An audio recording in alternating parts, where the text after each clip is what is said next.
İkinci misal, bu da çox qəribə bir misaldır. Deməli, 90-cı illərdəki SSR dağılır. Bir Ukraynalı zərgər istedad olur. Doğrudan bacarıqlı zərgər olur. Köçüb gedir Belgiyaya. Belgiyada Antwerpen şəhəri var. Ora gedir ki, orada oturum izni alsın və başlasın işləməyə.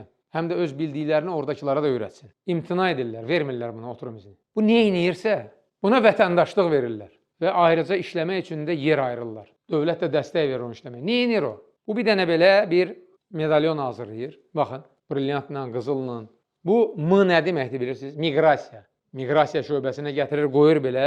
Üstünə M yazıldı. Yəni bu sizə hədiyyədir. Miqrasiya. Bunlar başa düşmürdü. Bu nədir? Çevirir o biri tərəfini. İndi o biri tərəfinə baxın. O biri tərəfində ki, bu onlara məktub yazıb ki, mən SSR dağılandan sonra gəlmişəm bura, sığınacaq üçün mənə sığınacaq verin. O məktubdakı o sözləri ki var, məktubu həmin onun üstündə.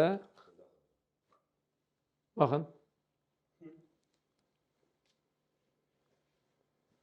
Bunu biraz böyüdəndə görsənir. Axırda adını da yazıb. Aleksandr Sidorov. Adam istəyinə nail olmaq üçün gör nə edir və istəyinə də nail olur. Axı biz müsəlmanlar daha əzmkar olmalıyıq istəyimizə nail olmaq.